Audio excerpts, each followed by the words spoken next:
Hello student, start करते हैं next part of the chapter. और कल एक एग्जाम्पल किताब में दिया हुआ था कि एक ऑफिशियल है, गवर्नमेंट ऑफिशियल, और वो अपने बेटे को अपराध की सज़ा से बचाना चाहता है। उसने अपराध किया है और वो बचाना चाहता है, उसको छिपाना चाहता है उसको। तो ये क्या है? ये उस ऑफिसर के द्वारा कानून का उल्लंघन करना है। कि मतलब एक कानून का अपराधी व्यक्ति है, उसको आप अपनी पद और पोजीशन के प्रभाव के कारण कि आप डीएसपी हैं या जो भी पुलिस में हैं, अपने बेटे को बचाना चाह रहे हैं। The above is a clear case of violation of law. जो ऊपर वाला केस है, जो ऊपर वाला केस का मतलब जो ये आप पढ़ चुके थे कि एक गवर्नमेंट ऑफिशियल है और वो उसका बच्चा क्राइम करता है जिससे 10 साल की जेल हो सकती है, तो वो बचाने की कोशिश करता है। तो ये वायलेशन ऑफ लॉ है। वायलेशन मैंने उल्लंघन करना, कानून का उल्लंघन करना। उल्लंघन का मतलब उसको तोड़ना। Violation of law as you read in unit 1, member of the constituent assembly were agreed that there should be no arbitrary exercise power in independent India। जो हमारे देश का कॉन्स्टिट्यूशन जब बना और कॉन्स्टिट्यूशन असेंबली के जो सदस्य थे वो नहीं चाहते थे कि भारत में स्वतंत्र भारत में किसी भी तरह से आर्बिट्रेरी पावर का प्रयोग हो। आर्बिट्रेरी पावर वो होती है जो कानून को नहीं मानती, निरंकुश तानाशाही से काम करती है। ठीक है, ऐसी शक्तियाँ जिस पर जो कानून को उल्लंघन करके यूज की जाती हैं उन्हें आर्बिट्रेरी पावर कहते हैं। इसका मतलब ये है कि जिस तरह से चाहे शक्ति का प्रयोग करें। मान लो एक जिले का कलेक्टर है, वो जिस कानून के अनुसार शक्तियों का प्रयोग ना करें बल्कि अपनी मर्जी से कानून का प्रयोग करें, उसे एक आर्बिट्रेरी पावर कहते हैं। ऐसा नहीं होगा, ये हमारे संविधान में लिखा हुआ है। They therefore institute several provision in the Constitution that would establish the rule of law। और इसलिए भारत के संविधान में ऐसे बहुत सारे प्रावधान है, जैसे आर्टिकल हमारा 14 है, उसमें लिखा हुआ है कि भारत में रूल ऑफ लॉ होगा, कानून का शासन होगा, रूल ऑफ लॉ। इसका मतलब किसी प्रधानमंत्री, राष्ट्रपति, पुलिस, फौज का शासन नहीं होगा बल्कि कानून का शासन होगा। ये सब संस्थाएं कानून के अनुसार काम करेगी। इस जैसे गवर्नमेंट है उसको पूरी मेजोरिटी सरकार ने लोगों ने दी हुई है, बहुत सारे वोट देकर उन्हें जिताया गया है, सरकार बनाई है। बट इसका मतलब ये नहीं है कि वो गवर्नमेंट अपने तरीके से काम करे। उसे तरीका लेना पड़ेगा जो संविधान में प्रावधान है उसके अनुसार, जो संविधान में कहा गया उसके अनुसार उसे काम करना पड़ेगा। They therefore institute several provision in the constitution law would establish the rule of law। कानून के शासन स्थापित करने की हमारे देश के संविधान में कोशिश की गई है कि कानून का शासन स्थापित न होगा, किसी एक व्यक्ति का रूल या किसी पॉलिटिकल पार्टी का रूल नहीं होगा। कानून के शासन से समझते हो ना आप भाई, जो कानून कहता है उसके अनुसार शासन चलेगा। अगर कानून कहता है कि हमारे देश में कानून बनाने की पावर पार्लियामेंट के पास है, तो कानून बनाने का काम प्रधानमंत्री अपने हाथों में नहीं ले सकता। ओके, इसे कौन करेगा? पार्लियामेंट ही बनाएगी। अगर हमारे देश में कहा है कि न्याय जो है, किसी भी व्यक्ति को 10 साल की सजा जो है वो कानून का उल्लंघन करने पर ही होगी और 10 साल की ही होगी उस कानून के अनुसार, तो वो 10 साल की होगी। ये नहीं देखा जाएगा कि ये रिच एंड पुअर है। जो कानून कहता है उसके अनुसार उसे सजा मिलेगी। ठीक है, तो सभी इक्वल हैं। एक तो रूल ऑफ लॉ, दो चीजें आपको याद करनी है। एक तो रूल ऑफ लॉ मैंने कानून का शासन है, किसी व्यक्ति विशेष का, किसी पॉलिटिकल पार्टी का शासन नहीं। हमारे देश में कानून का शासन है। कानून के अनुसार आपको सुविधाएं दी जाएंगी, कानून के अनुसार आपको सजा दी जाएगी, कानून के अनुसार आपको राइट्स दिए जाएंगे, कानून के अनुसार आपको पावर दी जाएगी। दूसरी बात है कि उस कानून के समक्ष सभी समान होंगे। ठीक है, जो कानून बनेगा, कॉन्स्टिट्यूशन में जो धाराएं लिखी गई हैं वो रूल ऑफ लॉ को इस्टेब्लिश करती हैं, और वो रूल ऑफ लॉ जो है वो उसको इस तरह से यूज किया जाएगा कि सब व्यक्तियों के ऊपर वो समान रूप से लागू की जाए। जैसे आपका मान लो आपने स्कूल के एडमिशन के लिए 33% एंट्रेंस दिया और उसमें 33% मार्क्स लाने जरूरी है। ओके, तो आपके स्कूल का रूल ये कहता है कि आप 33% लाओगे तो पास हो जाएगा और आपका स्कूल में एडमिशन हो जाएगा। अगर आप 32 लाते हैं तो इसका मतलब होता है आप रूल में नहीं हो, रूल के अनुसार आपका एडमिशन नहीं हुआ। ओके। दूसरी बात, ये 33% लाने वाला फार्मूला किसी एक व्यक्ति विशेष पर लागू नहीं होता, ये सभी विद्यार्थियों पर लागू होते हैं। तो रूल क्या है? कानून का शासन, और उस रूल के अनुसार सब इक्वल हैं। जैसे ड्रेस पहनते हो ना, ये नहीं है कि सरपंच का बेटा और वो पता नहीं क्या क्या पहन के आ जाए स्कूल में, ऐसा नहीं होता ना। हाँ, तो ये कानून सब पर लागू होता है। The law can not discriminate between person on the basis of, कानून हमारा भेदभाव नहीं करेगा। पहले क्या था, राजाओं के टाइम में या पुराने कानूनों के अनुसार ब्राह्मण को अलग सजा दी जाती थी, क्षत्रिय को अलग सजा दी जाती थी, शूद्र को अलग दी जाती थी। इसी तरह अमेरिका में ब्लैक्स के लिए अलग सजा थी, व्हाइट्स के लिए अलग सजा थी, इसी तरह साउथ अफ्रीका में। लेकिन जहाँ रूल ऑफ लॉ होता है, जहाँ कानून का शासन होता है, वहाँ पर धर्म, जाति, जेंडर के आधार पर कोई किसी तरह का भेदभाव नहीं होता। तो किसी भी व्यक्ति के साथ डिस्क्रिमिनेट नहीं किया जाएगा, डिस्क्रिमिनेशन नहीं किया जाएगा। डिस्क्रिमिनेशन मैंने भेदभाव नहीं किया जाएगा, चाहे वो किसी भी रिलीजन, धर्म का हो, चाहे किसी कास्ट का हो, चाहे किसी जेंडर का हो, मतलब औरत हो या पुरुष हो, उससे फर्क नहीं पड़ेगा। What the rule of law means is that all laws apply equally to all citizens of the country. और रूल ऑफ लॉ का मतलब क्या है, ये यहाँ से आपकी डेफिनेशन निकल जाएगी। Rule of law means is that all law, सारे कानून समान रूप से सभी नागरिकों पर लागू होते हैं, चाहे वो नागरिक राष्ट्रपति हो, चाहे वो बहुत पुअर हो, चाहे रिच हो, चाहे हिंदू हो, मुस्लिम हो, सिख हो, ईसाई हो, मेल हो, फीमेल हो, पूंजीपति हो, मजदूर हो, किसान हो, गांव का हो, शहरी हो, इससे कोई फर्क नहीं पड़ता। सब पर इक्वली रूल ऑफ लॉ लागू होते हैं। और सभी law and means is that rule of law means that all laws apply equally to all citizen of the country and no one can be above the law. कोई भी व्यक्ति विशेष कानून से ऊपर नहीं है, ठीक है ना। कहते हैं ना भाई कत्ल कर दिया, चलो कोई बात नहीं जी, हमारे तो आदमी बैठे हुए हैं, बट जैसे ही कहते हैं ना कानून के हाथ लंबे होते हैं, जैसे ही वो कानून की गिरफ्त में आता है उसको सजाए मौत भी हो सकती है, ठीक है, चाहे वो कितनी ही कोशिश करे, बट कानून उसको नहीं छोड़ता।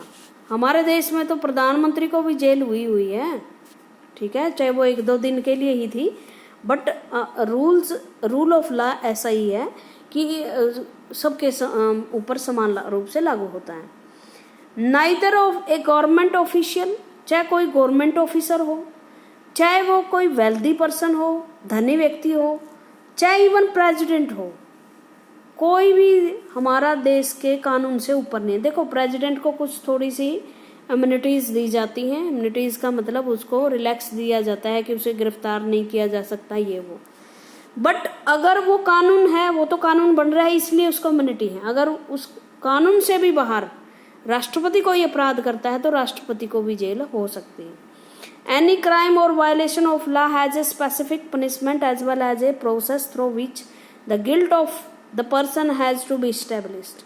और जो क्राइम और वायलेशन ऑफ लॉ है उसके लिए एक स्पेशल प्रोसीजर है कि जुडिशरी के द्वारा उसको उसमें केस किया जाता है, उस केस के द्वारा छानबीन होती है, मुकदमा चलता है, और मुकदमे के बाद अगर लगता है प्रूफ, ये प्रमाण ये साबित करते हैं कि उस व्यक्ति ने कोई अपराध किया है, गिल्ट किया है, तो उसे कानून के अनुसार ही सजा मिलेगी। मतलब ये है कि अगर मान लो किसी व्यक्ति ने किसी की हत्या कर दी है और जिस स्थिति में हत्या हुई उस स्थिति में किसी व्यक्ति को 20 साल की सजा है, ठीक है, कानून के अनुसार, बट बाहर जो लोग हैं वो प्रेशर डाल रहे हैं कि इस व्यक्ति को 30 साल की सजा होनी चाहिए या मृत्यु दंड होना चाहिए। कानून बाहर के व्यक्तियों की प्रेशर के हिसाब से उसको सजा नहीं देगा कि मृत्यु दंड देगा, उसे जो कानून कहता है उसके अनुसार ही उसे सजा मिलेगी, ठीक है। जैसे अभी आपने देखा होगा, छुट्टियों में सुना होगा कि 5-4 लोगों को फांसी हुई है हमारे देश में। निर्भया कांड हुआ था एक दिल्ली में, एक लड़की की हत्या कर दी गई थी और उसमें 6 लोग शामिल थे, ठीक है। एक ने तो आत्महत्या कर ली थी तिहाड़ जेल में, 5 बचे हुए थे, लेकिन 4 को फांसी हुई है, 1 को फांसी नहीं हुई।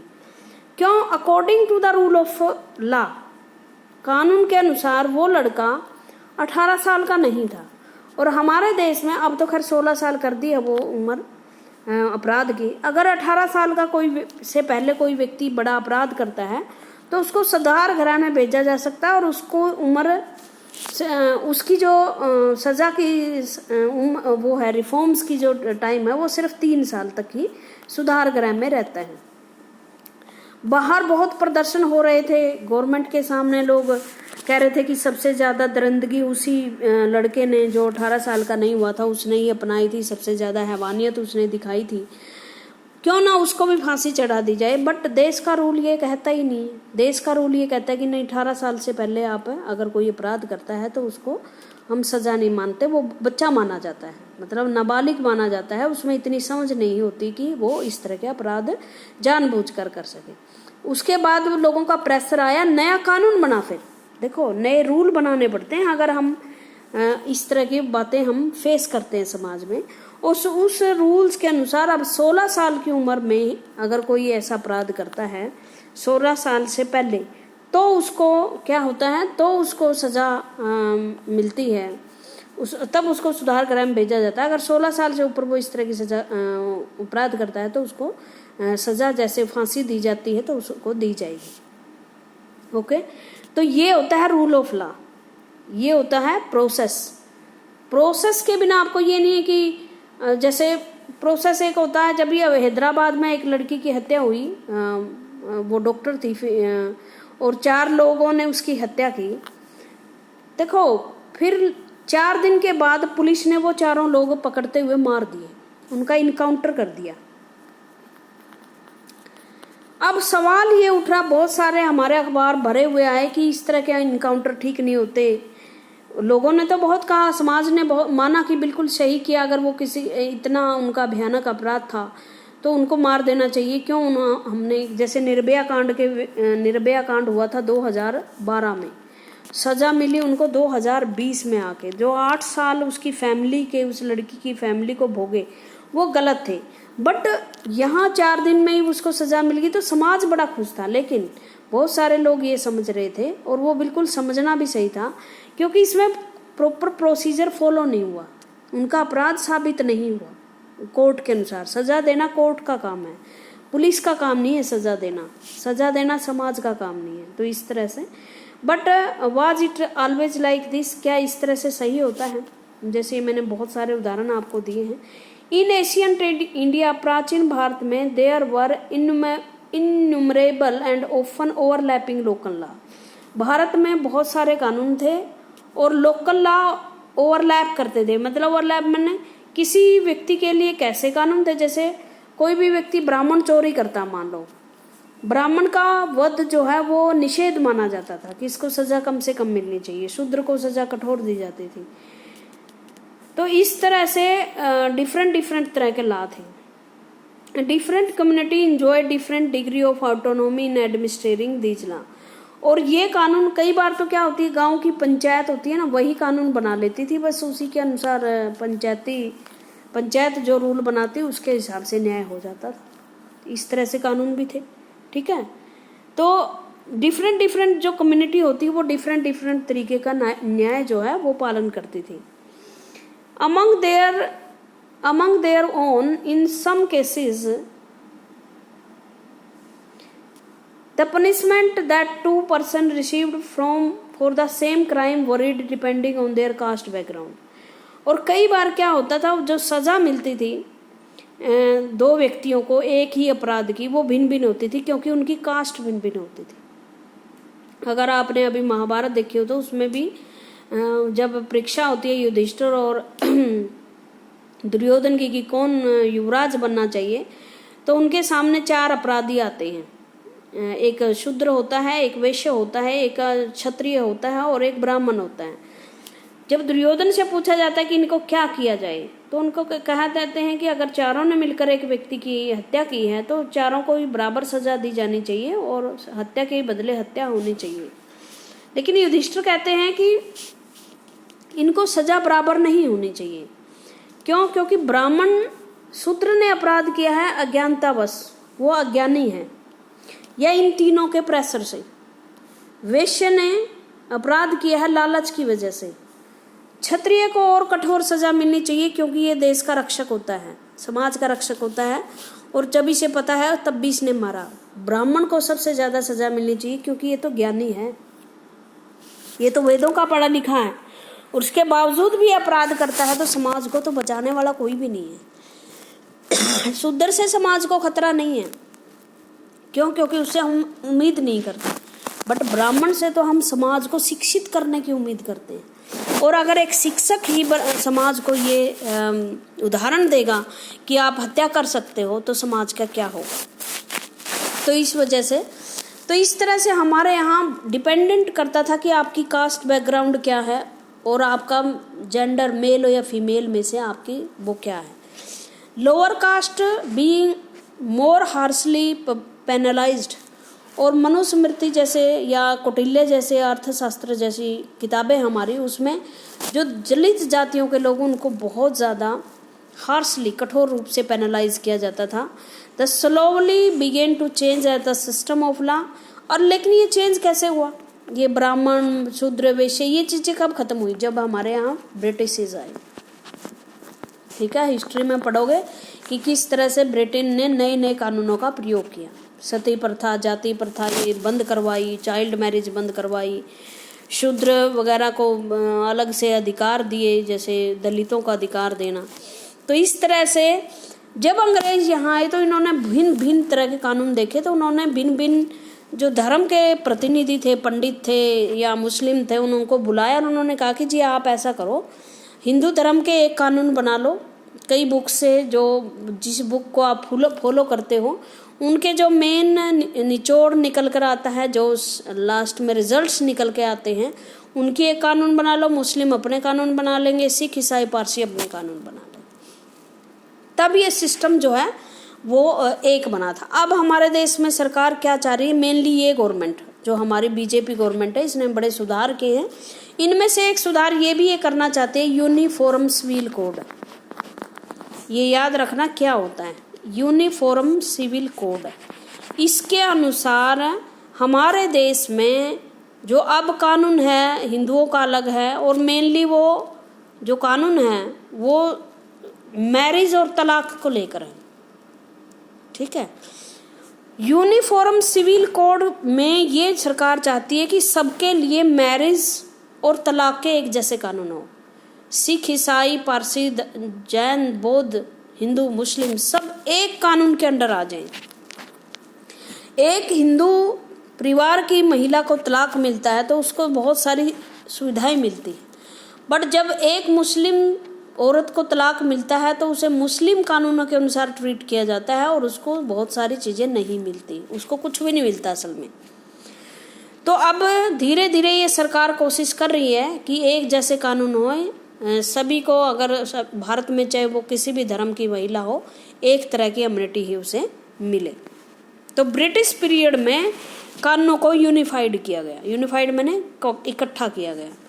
It is often believed that it was the British colonialist who introduce the rule of law in India. और ये माना जाता है कि ब्रिटिश जो शासक आए उन्होंने ही भारत में रूल ऑफ लॉ को इस्टेब्लिश किया। और ये रूल ऑफ लॉ जो शब्द है वो आया ही ब्रिटेन से है। ब्रिटेन के संविधान में रूल ऑफ लॉ है। Historian have deputed the claim on several ground, two of which include first that colonial laws were arbitrary and the second that the Indian nationalists play a prominent role in the development of legal sphere in the British। इसमें दो लोग हैं, दो तरह के लोग हैं। एक तो कहते हैं कि जो ब्रिटिशर्स हैं उन्होंने हमें कानून दिए हैं। दूसरी तरफ जो लोग इसके विरुद्ध हैं वो ये कहते हैं कि नहीं जी, ब्रिटिशर्स ने नहीं दिया ये सब कुछ, ब्रिटिशर्स तो कानून बनाने वाले हैं, सिर्फ है मेन काम किया उन लोगों ने जो नेशनलिस्ट थे, हमारे राष्ट्रवादी थे, जो देश के लिए आंदोलन कर रहे थे। उन्होंने ब्रिटिशर्स पे दबाव डाला कि हमारा जो है कानून इस तरह से बनाएं जो देश के लिए फायदेमंद हो। One example of the arbitrariness that continued to exist as per of the British law in the Sedition Act of 1870, the idea of sedition was very broadly understood within this act।